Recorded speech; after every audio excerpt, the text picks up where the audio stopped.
La semaine dernière, je vous ai fait découvrir une première sélection de réseaux qui était exposée au Salon de Meursault le week-end des 10 et 11 décembre dernier. Voilà aujourd'hui la suite de ce compte-rendu, toujours en compagnie de Victor Achilli pour les images. Sur environ 3000 m², plus de 200 exposants étaient présents autour d'une petite quarantaine de réseaux et de dioramas ou derrière leurs stands d'artisans et de commerçants. Évidemment, difficile de tout vous montrer, on va par conséquent essayer aujourd'hui encore d'aller à l'essentiel. Vous découvrirez certains des réseaux qui étaient présents à cette exposition un peu plus en détail plus tard au cours de la saison. On est donc parti pour cette deuxième partie de la visite de l'exposition La Fête du Train au Pays des Grands Noms. C'est la 5e édition, deuxième journée. On est dimanche matin et on va continuer à vous faire découvrir un maximum de réseaux. Bonjour et bienvenue dans Aiguillage.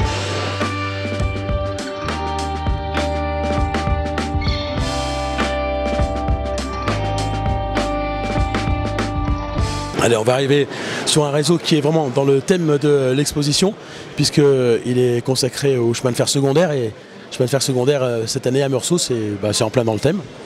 Oui, tout à fait. C'est vrai qu'on est une bande d'amis à avoir réalisé un réseau pour promouvoir le HOM, essayer de faire quelque chose d'intéressant pour montrer que sur différents modules de petite taille, on peut faire soit de la voie unique, soit du relief plus ou moins positif et faire voire même des petites gares ou des dépôts sans prendre une place énorme comme pourrait être le cas de l'échelle à chaud qui est notre domaine de prédilection quand même.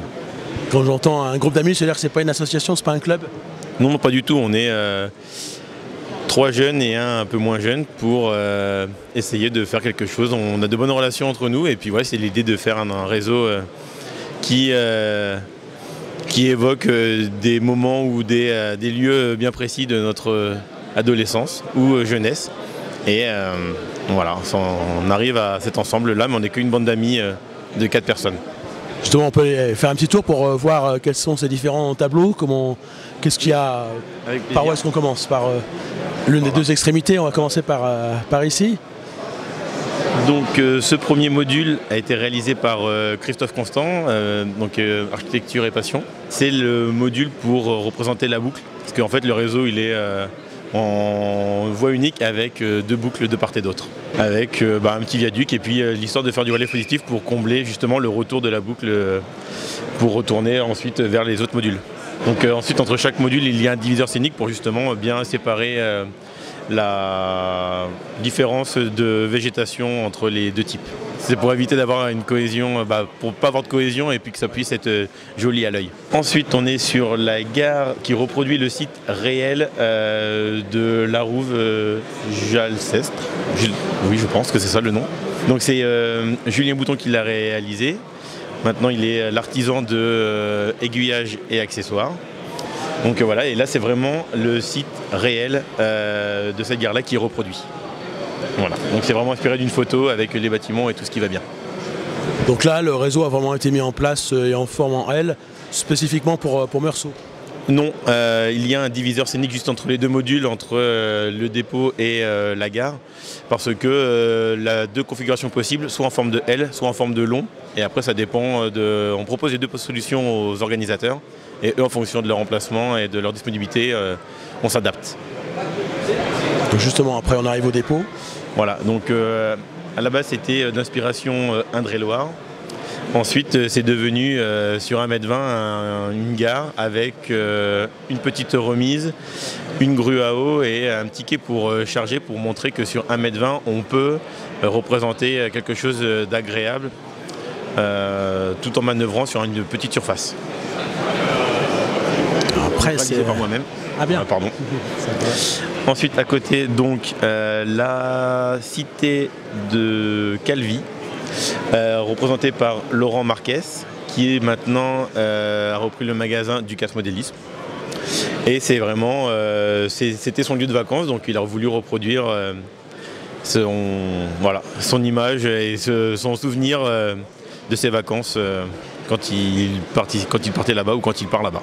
Ensuite, là c'est le premier module que Christophe Constant a réalisé pour justement nous lancer dans la réalisation de nos modules. Et puis on a le dernier module qui fait aussi la boucle qui est une petite halte, aussi réalisée par Christophe Constant. Et voilà, ça fait aussi combler la boucle. Donc là, la différence par rapport à la précédente, c'est qu'il y a de la végétation et des arbres qui comblent la voie masquée, alors que de l'autre côté, c'était des montagnes. Est-ce que votre collectif a d'autres projets? Vous allez continuer à agrandir comme ça ce réseau en ajoutant d'autres modules, ou est-ce que c'est pas la vocation, vous allez passer à autre chose?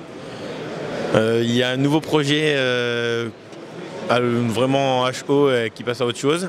Mais on a aussi quelques autres jeunes qui sont intéressés par ces modules, donc pourquoi pas l'agrémenter et puis l'emmener à disposition si les organisateurs nous le demandent. On fera ce qu'il faut pour vous l'exposer et le montrer au public. 2023 justement, vous avez un calendrier d'exposition où vous allez être? 2023 pour l'instant on le présente à Chambéry normalement, et puis ça sera la seule exposition vu qu'on est tous bien occupés avec des missions diverses et variées, quoi. Je vous propose de découvrir maintenant la nouvelle création de Laurent Chémignac que je vais rejoindre.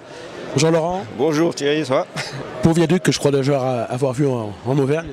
Oui, le vrai existe réellement, il est encore exploité par l'association du CFHA.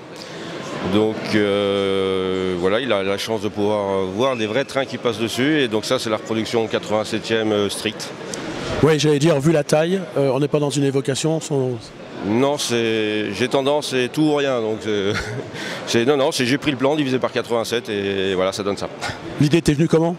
Alors l'idée, c'est l'ami Denis là, qui est derrière moi, là, qui fait partie de l'association. Donc emmener là-bas, voir ce qu'il s'en était. Puis il me dit, il serait pas mal en modèle réduit. Oui. Et ça a commencé comme ça, quoi. Donc il y a 1 an et demi. Donc 1 an et demi, j'étais sur place pour faire des photos, prendre quelques cotes, récupérer des plans dans divers ouvrages, et puis la construction a commencé avec l'étude, la réalisation de mètres modèles, des chaussettes en élastomère, puisque le viaduc est en résine moulée.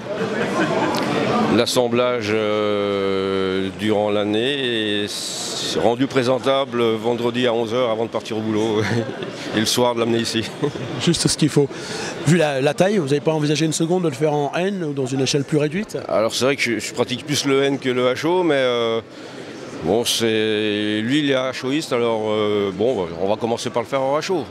Après, on fera peut-être en N, je sais pas. Est-ce qu'il y aura une suite à ce réseau? Parce que il prend déjà pas mal de place. Alors, pour être puriste, c'est pas un réseau, c'est un diorama pour l'instant, parce que les trains ils font qu'aller-retour. Alors c'est prévu de faire des boucles aux extrémités pour faire circuler les trains, les MV, enfin les voyageurs ou les marchandises normalement. Et on verra, parce que il prend une place certaine, hein, il s'étale en total de 10 mètres. Donc on va voir. On va voir. Et on a toujours plaisir à découvrir les nouvelles créations de François Fontana. Toujours plein d'idées avec... Alors je ne suis pas tout seul sur cette création, hein. Je suis accompagné de François Fouget qui est mon acolyte dans bien des cas, et en l'occurrence là, oui effectivement on s'est penché sur les origines du chemin de fer, puisque le thème de l'exposition c'était le chemin de fer secondaire, et nous on leur a dit on va vous faire du chemin de fer primaire. Très bien. Alors là, oui, vraiment, parce qu'on est... alors, c'est pas tout à fait... Oui, c'est toute première ligne, en fait, 1840. Et tout à fait. Ça évoque les 2 premières lignes qui partaient de Saint-Étienne, l'une vers la Loire sur Andrézieux, l'autre vers le Rhône à Givors. Ce sont les toutes premières lignes industrielles qui ont été posées en France, capitalistes, les 2 premières lignes capitalistes, c'est-à-dire que c'était des entrepreneurs privés qui mettaient à disposition un outil de travail pour d'autres entrepreneurs. Ces 2 premières lignes étaient établies à l'écartement de 1,435 m. C'est elles qui ont défini l'écartement dit standard en France. Ces 2 premières lignes étaient à traction hippomobile au début, dans les années 30. On est passé un peu plus tard sur de la traction vapeur. C'est pour ça qu'on a mis 1840, parce qu'on avait envie d'avoir des machines à vapeur, parce que les chevaux au 1,87e, on ne maîtrise pas encore. Et les premiers voyageurs sur ces lignes? Alors les premiers voyageurs tout de suite, puisque c'est même l'énorme surprise de Seguin, c'est de se rendre compte que la première année où ils ouvrent le trafic au trafic voyageur, en 29 de mémoire, je peux me tromper d'1 ou 2 ans, mais en 29, il y a déjà 180 000 voyageurs sur la première année. ce qui est un truc assez exceptionnel. C'était quelque chose qui était terriblement à la mode dans la bonne société, c'était de pouvoir prendre le railway. C'était fashionable, comme on disait à l'époque. Ces trains transportaient beaucoup de charbon, forcément, dans la région de Saint-Étienne, je suppose. Alors ces trains ont été créés pour ça, pour transporter effectivement du charbon. La première destination, c'était des berlines de charbon. On descendait des berlines de charbon avec derrière une petite écurie roulante dans laquelle il y avait 2 chevaux. Il y avait un train de 6 berlines de charbon et une écurie roulante qui descendait la ligne tranquillement. Quand ça arrivait en bas, le conducteur freinait sa rame, il descendait, on vidangeait ses wagons dans les bateaux ou dans des hangars spécialisés à proximité des quais de la Loire. Et lui, il attelait ses chevaux et il remontait son train tiré par des chevaux. Très rapidement, on s'est rendu compte qu'on pouvait transporter beaucoup d'autres marchandises et surtout des voyageurs quasi instantanément. Ce qu'on voit derrière moi, ce sont les créations de François Fouget. Ce qu'on voit derrière moi, c'est une pompe à feu. La pompe à feu, c'est une pompe d'exor qui servait à vidanger l'eau qu'on trouve dans les mines. Parce que la première chose qu'on produit dans une mine, quel que soit le principe de la mine, c'est de l'eau. Il faut enlever l'eau. Et enlever l'eau, on avait des pompes à feu, donc des pompes à vapeur. La vapeur repoussait le cylindre, le piston, à l'intérieur d'un énorme cylindre. On condensait la vapeur en injectant de l'eau froide quand le piston était à sa position maximale. La dépression attirait très fortement le piston vers le bas du cylindre et on créait un mouvement alternatif. Comme ça, on regonflait à la vapeur, on condensait la vapeur. On va découvrir cette fois-ci un réseau normand dont l'auteur est Hervé. Bonjour à vous. Hervé, ça s'appelle le Dédale Normand. Dédale normand. Alors, pourquoi ? Parce qu'on a 2 petits villages, les petites dalles et les grandes dalles là-bas de l'autre côté. Et du coup, voilà, on a voulu se servir de ça pour faire le nom du réseau qui s'appelle donc le Dédale normand. Et qui est aussi un dédale en soi parce qu'on... Exactement, le train circule un peu partout avec des courbes contre courbes, ce qu'on aime, pas trop les lignes droites pour ces petits chemins de fer CFD, donc voilà, ça tourne dans tous les sens et c'est bien. Qu'est-ce que c'est qui a inspiré cette idée de réseau ? Alors en fait, le réseau, j'ai un grand réseau à la maison et on a extrait un module pour venir ici à Meursault. Qu'on a dû boucler avec un module qu'on a conçu spécialement pour cette expo. Donc voilà, l'inspiration, c'est l'inspiration normande, c'est mon chez-moi là-bas. On est entre Bretagne et Normandie dans l'idée, plutôt sur une époque mois d'avril, mois de mai, mois de juin pour tout ce qui est végétation. On va y retrouver un petit port typique des petits ports qu'on peut trouver dans le Cotentin, là-bas du côté de Barfleur, ainsi de suite, avec ces maisons à colombage. Voilà, on a voulu reproduire cette ambiance avec les copains. Pourquoi je dis nous ? Parce que effectivement le réseau c'est à la maison, mais je travaille avec 2 amis là-dessus et c'est vraiment des moments de convivialité, on partage nos savoirs, c'est très enrichissant. Et donc derrière vous allez retrouver le village des Grandes Dalles où il y a la transition entre ce petit chemin de fer CFD avec la grande voie à chaud. On peut peut-être aller faire un petit tour d'ailleurs. Faire un petit tour, si vous voulez. Dans quel sens on tourne ? Moi j'aime bien tourner dans le sens des aiguilles d'une montre. Allez. Voilà. Donc là c'est le port des Petites Dalles, assez minimaliste comme petit village. On va retrouver en face toute cette série de maisons à colombage avec une petite ruelle comme on a chez nous en fait. C'est des ruelles, vous avez trouvé ça dans beaucoup de villes normandes, très typiques des villes à colombage. En fait, elles étaient faites en cas d'incendie pour éviter que l'incendie se propage entre plusieurs maisons. Donc ils créaient comme ça des petites ruelles. Alors nous, on a voulu créer une perspective avec, si vous regardez, on voit au loin l'escalier qui monte à la chapelle, parce que dans tous ces petits ports, il y avait toujours une chapelle de marins. Donc voilà l'idée, différents établissements, vous avez la poissonnerie, vous avez 2 cafés. Alors à l'époque il y avait beaucoup de cafés, il y a le café du port qui était là pour ces gens qui venaient en tourisme et ainsi de suite. Et puis l'auberge du Vieux-Loup où la lumière est tamisée, il y a le chat noir, on n'a pas trop envie d'entrer parce qu'on ne sait pas si on va en ressortir en fait. Voilà, ça c'était l'idée. Et puis une petite droguerie qui servait de commerce en tout genre à l'époque. Et moi j'aime bien mettre les noms des copains qui viennent, qui m'aident. Voilà, donc vous allez trouver la droguerie Cabane de Daniel Cabane qui est un grand copain qui m'aide à ce réseau. Vous allez avoir aussi le chantier naval d'Olivier Tanillou là-bas, un autre copain de modélisme. Et puis derrière aussi le tonnelier qui est le tonnelier Joyau, aussi le nom d'un autre copain amateur de bon vin. Et alors après on part dans la campagne. On part dans la campagne avec une étape de transition et ce petit pont, voilà, comme on peut trouver un peu partout sur toutes nos petites lignes, on va passer devant une grotte. Une grotte, on va voir des scieurs de long, qui est un métier qui n'existe plus. Ces gens étaient souvent des Italiens qui venaient en France et ils venaient justement tailler grâce à leur chèvre, qui est un peu particulière. Les gens me disent, mais ça a vraiment existé ça? Oui, ça a vraiment existé. Ça servait à tailler les traverses de chemin de fer pour fabriquer ces petites lignes, mais aussi pour étayer l'intérieur des grottes, d'où on extrayait de la pierre pour construire nos cathédrales, nos châteaux, qu'on a beaucoup aussi dans notre coin en Normandie. Ensuite, elle va glisser dans cette cavée là, avec donc cette voie courbe contre courbe pour arriver ensuite sur le village des Grandes Dalles. Donc là, on arrive sur le village des Grandes Dalles. Et ben, c'est la gare de transition. Hein. On va trouver la halle marchandise ici en premier plan avec sa cour. Un petit quai qui va nous servir à transborder tout ce qui arrive par le CFD, par la petite voie sur la grande voie. Là, on voit un magnifique wagon-grue que Yves, mon ami ici, a construit et patiné, absolument superbe. Elle est en train de décharger des grumes d'un wagon tombereau.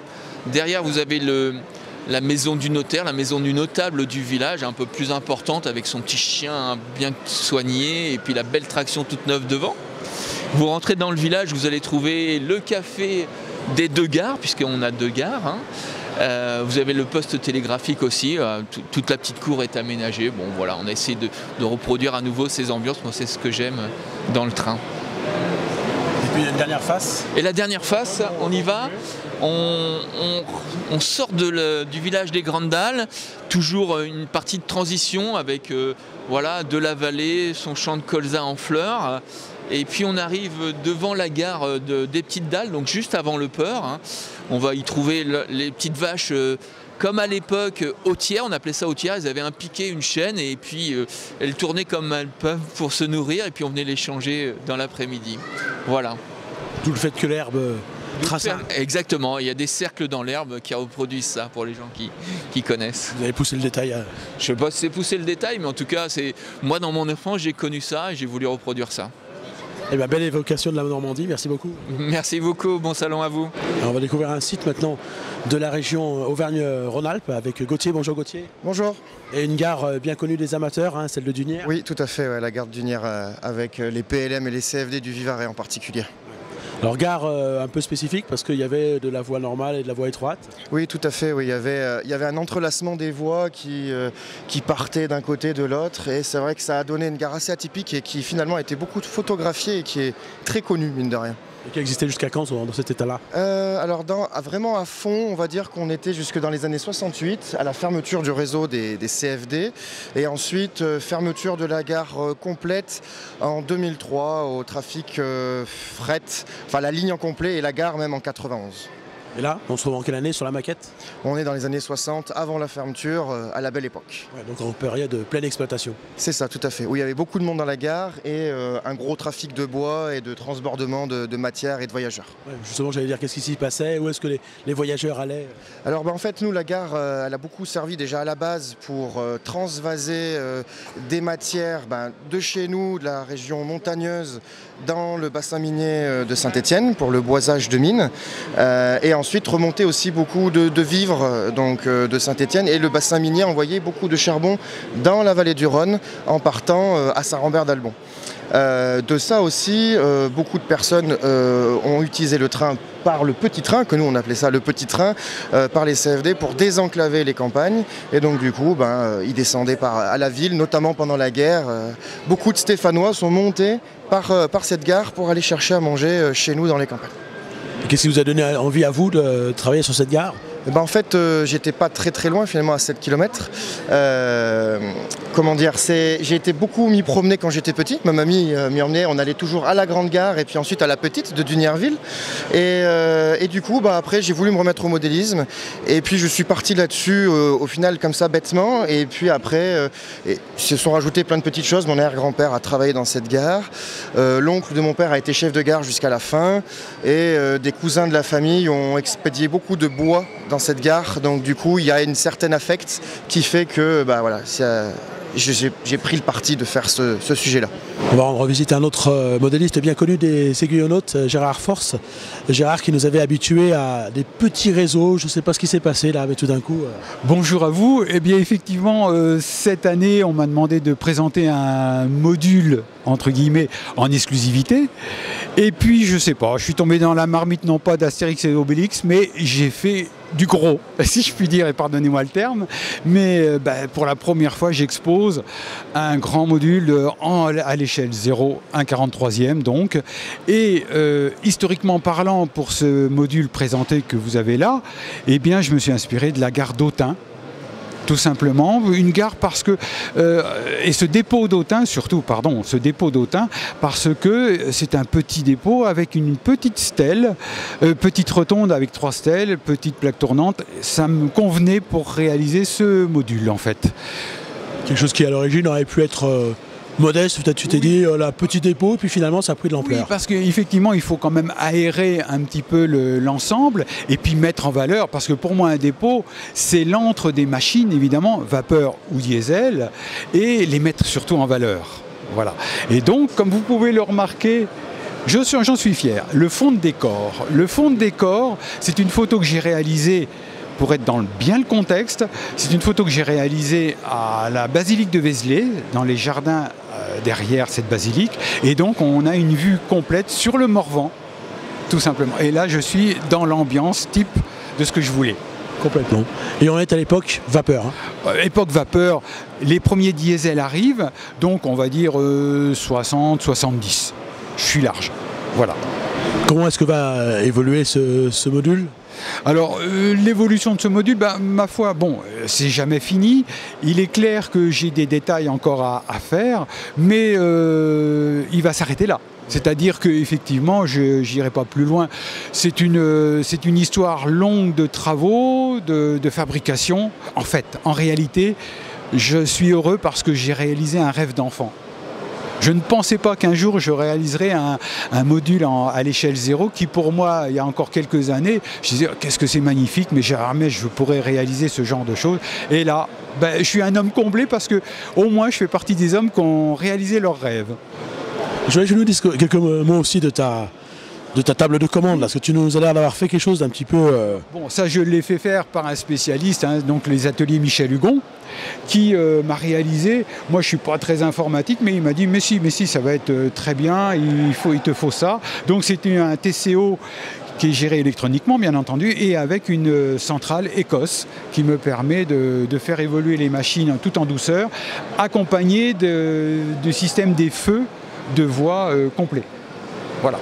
Et puis pour être complet sur cet ensemble de modules, je crois qu'il y a un petit bout qui a été fait par un de tes collègues. Alors, au fond, vous avez un tout petit module fait par un modéliste très renommé qui est Claude Raymond, qui a déjà gagné plusieurs prix dans différentes expositions, Rail Expo et autres, et qui donc voulait venir à Meursault, mais avec un petit module tout petit, il ne savait pas trop, donc j'ai dit, écoute, avec l'intermédiaire de Michel Hugon, j'ai dit, il n'y a pas de souci, raccorde-toi à mon dépôt, et puis on essaiera de faire un bel ensemble. Alors c'est une association qui est bien une habituée de Meursault, ce sont les chemins de fer de Franche-Comté, on va retrouver 2 de ses membres, André Terrapon et Jean Cunet, autour de votre nouveau projet de réseau sur la ligne des Hirondelles.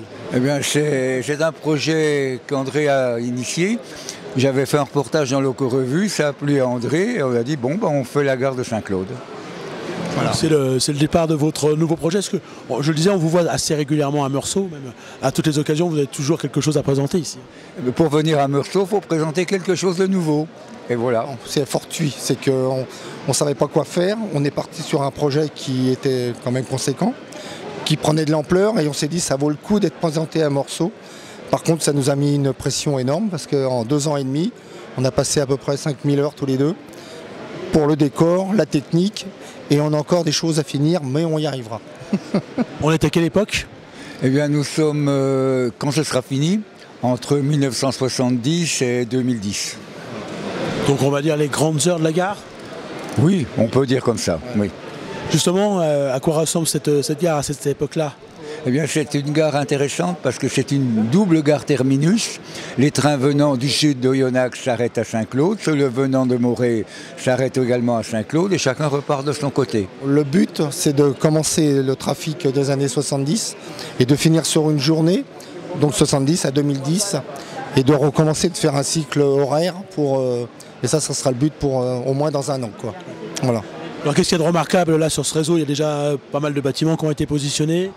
Oui, les bâtiments, André les a mesurés, a fait les plans, les a envoyés à Bois Modélisme qui nous a fabriqués, puis après c'est nous qui les avons montés et installés. Il faut dire, c'est qu'on a été aidé par deux artisans, Bois Modélisme et puis Ludo aussi Modélisme, qui ont fait tout à notre demande et qui ont quand même vraiment été performants. Hein.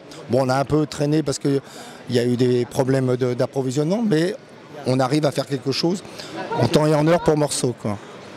Alors je disais, la gare de Saint-Claude, c'est l'origine de la ligne des Hirondelles. Est-ce que pour vous, c'est aussi un projet de modules qui vont venir se rajouter pour représenter plus ou moins cette ligne? Non, c'est déjà pas mal. Il faut finir Saint-Claude, il y a encore du boulot. Hein. Ouais, on a encore une bonne année de travail pour peaufiner, puis on a des choses qui sont à changer, quoi, voilà. Qu'est-ce que vous voulez faire en particulier dessus? Eh bien, il nous faut changer des commandes d'aiguillage qui vont pas bien. Là, on ne dira pas la marque. Et puis, il faut que quand même tout soit bien rodé pour avoir les séquences qu'André a expliquées, qui se déroulent bien les unes par rapport aux autres. Puis on a prévu des automatismes d'ouverture sur la halle marchandise qu'on n'a pas eu le temps d'installer. Tout est prêt, mais on n'a pas eu le temps. C'est pas la peine de faire quelque chose, de monter quelque chose qui ne marchera pas. Donc pour la prochaine fois, ça sera au moins Chambéry. On essaiera de présenter quelque chose, le top, quoi. Bon, on aura le plaisir de découvrir en avant-première cette nouvelle gare et puis on suivra ses évolutions alors dans le futur. Merci beaucoup. Merci beaucoup. Et on va ressortir un tout petit moment de l'exposition parce qu'il ne fait pas très chaud dehors quand même pour retrouver Pierre Bouvier du CFVO. Le CFVO, c'est on va dire c'est le chemin de fer local et s'il est là cette année, c'est parce que le thème, ce sont les chemins de fer départementaux justement. Exactement, le thème de l'exposition cette année, c'est les chemins de fer secondaires et donc notre vocation, c'est justement de faire revivre une petite ligne sur le thème des chemins de fer secondaires, une ancienne ligne secondaire à voie normale qu'on a remis en voie de 60 et qu'on exploite aujourd'hui avec des locomotives à vapeur et des locotracteurs historiques. Et que tu as quelques kilomètres de Meursault. Exactement, on est à 26 minutes de Meursault, hein, voilà. Donc on est vraiment dans le thème local, quoi. Et ligne historique, si je me souviens bien, parce que je crois que c'est l'une des toutes premières en France, c'est la deuxième qui a été créée pour transporter du charbon depuis des mines. C'est ça, la section entre Épinac et Pont-Douche, en fait, nous on fait revivre la dernière portion de cette voie. Elle a été ouverte, l'ordonnancement royal a été prononcé en 1830. Donc on peut considérer que c'est la deuxième après toutes les concessions qui ont été accordées autour d'Andrézieux et Saint-Étienne. Et pour ce qui est du chemin de fer touristique, donc aujourd'hui, c'est pas la saison en ce moment, mais ça va reprendre à partir du printemps prochain. Exactement, là on a encore les trains du Père Noël ce week-end et puis le week-end prochain. Et puis après ça va reprendre avec les vacances de Pâques, on va faire les trains du lapin de Pâques et puis après le gros de la saison reprendra le 1er mai. En deux mots, la locomotive là qui est derrière nous? C'est un peu notre bébé, c'est une locomotive qui est classée monument historique. Elle est unique au monde, une locomotive Couillet qui est de 1910 et qui a servi dans une sucrerie quasiment toute sa vie.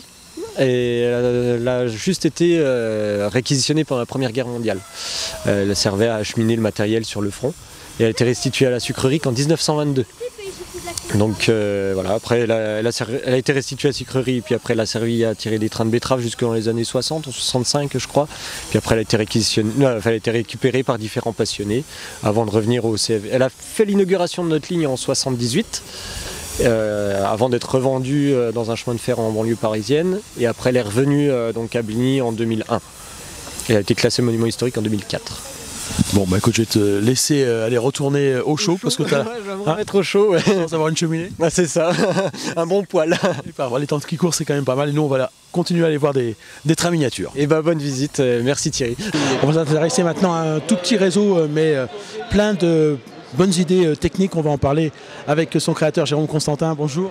Bonjour Thierry, comment ça va? Eh ben bien, écoute, merci. Alors, tout petit réseau, mais tout un univers qui est développé. On va peut-être commencer par ça, puis tout un aspect technique aussi qu'il faut que tu nous expliques. Alors en effet, le petit réseau a été construit sur une surface de 60 cm de large par 40 cm de profond. Et le but était de reproduire une carrière, une extraction de sable et d'avoir quand même une exploitation réaliste de point à point avec l'endroit où on extrait le sable jusqu'à l'endroit où on va le transférer dans les wagons de la compagnie du Denver Rio Grande, vu que le réseau se situe fictivement aux États-Unis. Cette contrainte de place, c'était une contrainte voulue, c'était un défi, qu'est-ce que c'était? Alors le but était de faire un petit réseau.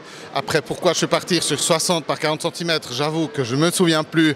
Ça aurait pu être 50-30 ou 70, mais l'avantage du 60 cm, c'est que c'est facilement transportable et puis qu'on peut aussi le mettre sur son atelier pour le travailler, en guillemets, un petit peu n'importe où.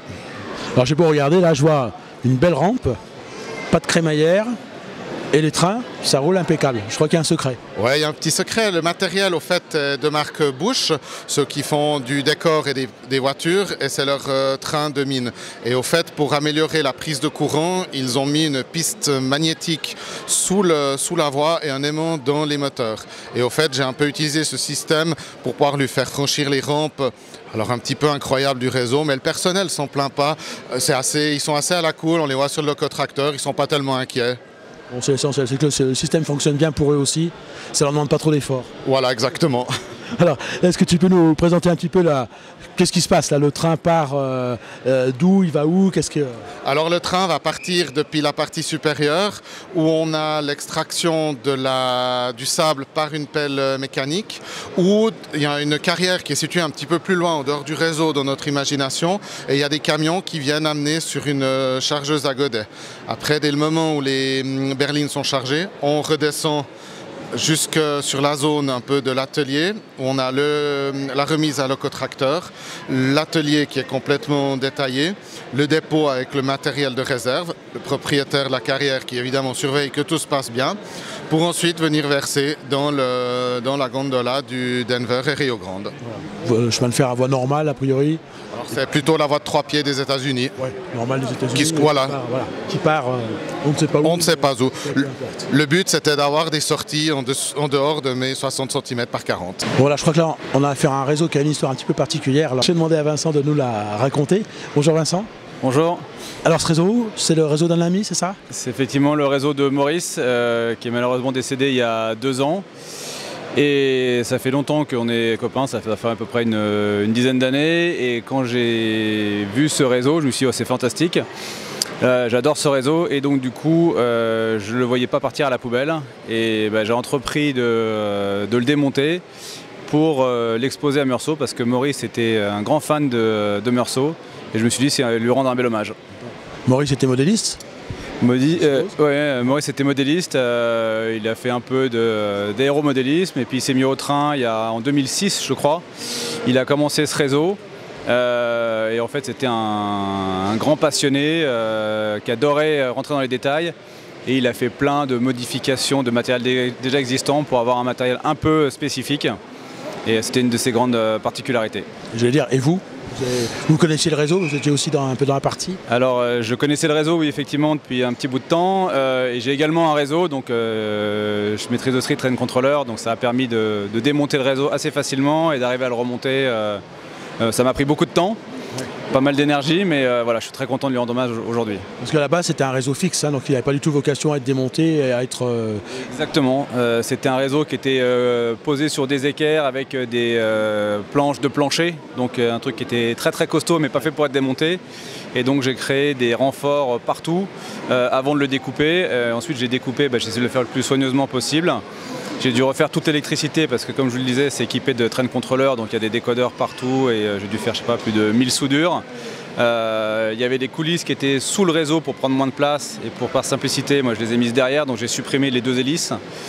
Et voilà, donc bon, on voit encore quelques stigmates de la découpe, mais si quelqu'un veut parce que le réseau est à vendre, donc si jamais quelqu'un veut le remonter, il pourra très facilement faire en sorte que ça ne se voit plus et avoir un réseau fixe comme il était l'avant. En termes de thématique, qu'est-ce que c'est? Alors c'est le sud de la Durance, donc c'est PLM en Provence, époque 3, de la vapeur, du diesel. C'était la région qu'il aimait, donc il l'a reproduite. Au fond, on peut imaginer que ce sont les Alpilles. Ouais.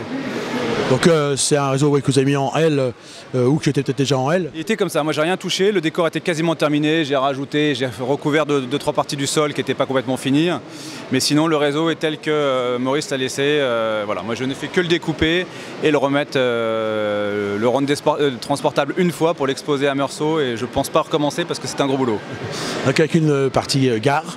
Une partie gare, une partie dépôt, une partie halle, comme ça il arriverait à tout couvrir, et il avait fait beaucoup de manœuvres automatiques avec des dételeurs automatiques, donc quand il se lançait là-dedans, c'était génial de voir toutes ces manœuvres, regarder dans notre chaise et pouvoir participer à regarder tout ça fonctionner tout seul, c'était génial.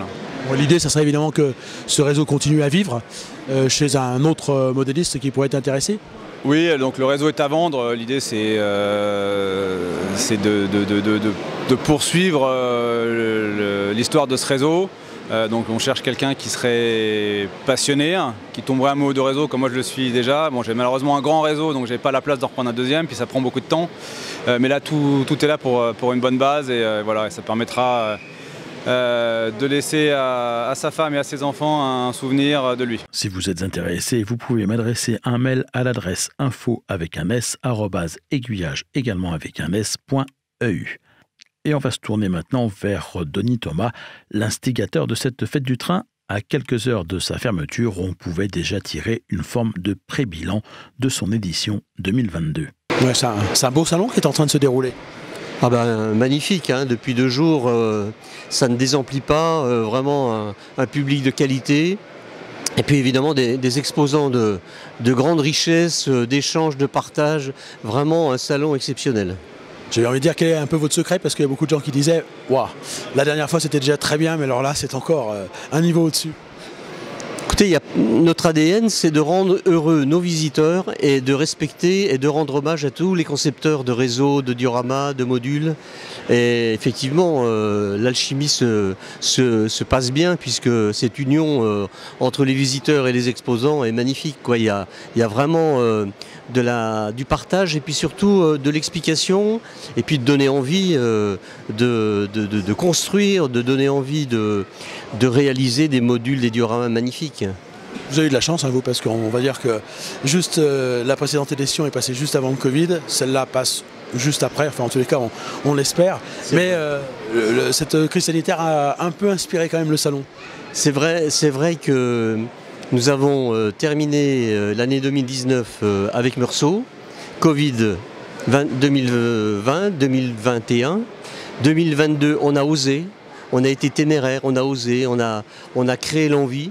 Et puis finalement, le résultat est à la hauteur de nos attentes, effectivement. Mais pour revenir sur la thématique, parce que vous avez bien compris que la thématique était différente des éditions précédentes, la thématique, elle est sur les réseaux secondaires, les réseaux de campagne départementaux. Et pourquoi ?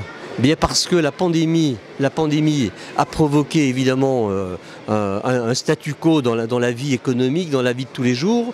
Et puis on s'est dit et on a remarqué que les gens des villes revenaient sur les campagnes.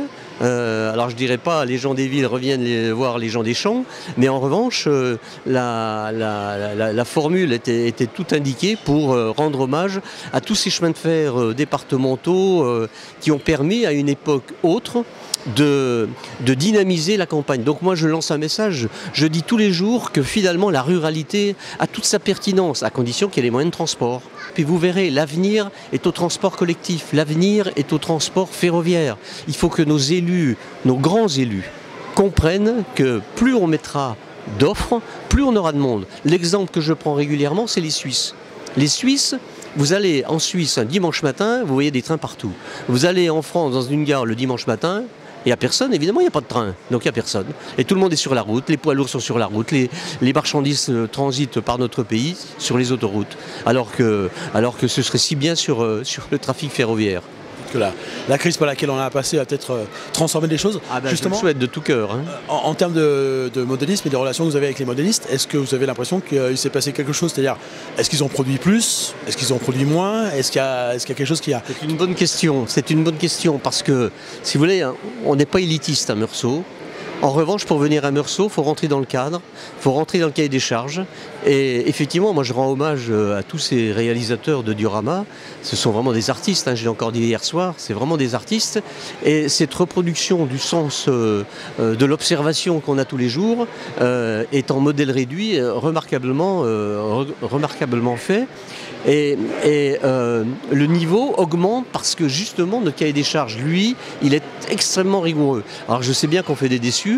En revanche, ça permet de tirer par le haut tous ces modules, ces dioramas, ces réseaux que vous voyez aujourd'hui.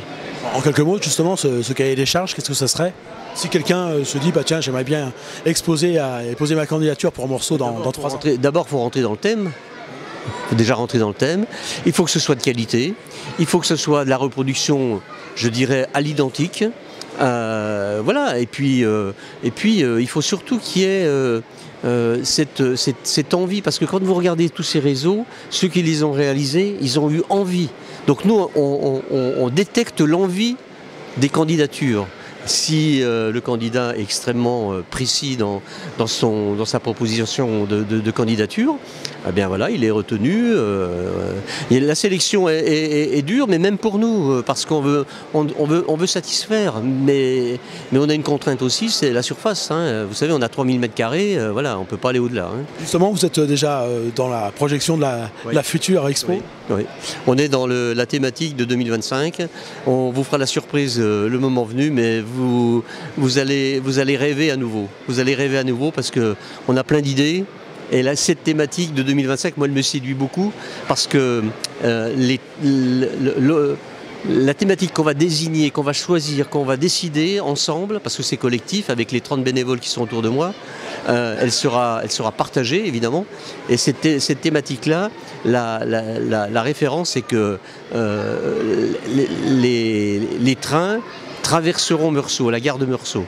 Donc ça veut dire que voilà, il y a une belle image à exploiter dans les jours qui viennent et dans les mois qui viennent. En termes de planning, c'est à partir de quand vous commencez à annoncer tout ça pour qu'on commence à... Une telle manifestation, on va clôturer nos comptes fin janvier. Ensuite, on se repose 6 mois et puis on remet le couvert. Hein. On remet le couvert, donc voilà, on communique crescendo. On va avoir bien évidemment les candidatures qu'il va falloir se positionner. Et puis on veut rendre du bonheur. On veut rendre du bonheur. On est dans un monde de fous. Donc rendons du bonheur. Rendons de l'imagination aux créateurs et rendons du bonheur à ceux qui viennent nous voir. Et pour ceux qui voudraient se lancer et proposer leur création pour la prochaine fête du train au pays des grands noms, encore un peu de patience. La thématique devrait être connue d'ici l'automne 2023. Les dossiers de candidature seront disponibles environ 18 mois avant le prochain salon, qui est prévu de se tenir début décembre 2025. Bon, c'est pas demain, mais en même temps, à la vitesse à laquelle tout ça passe, on va bientôt s'y retrouver. Si vous regardez ce reportage au moment de sa sortie, je vous souhaite d'excellentes fêtes de fin d'année puisque nous sommes à quelques jours de Noël. Petite trêve des confiseurs sur cette chaîne, je vous retrouverai le lundi 9 janvier.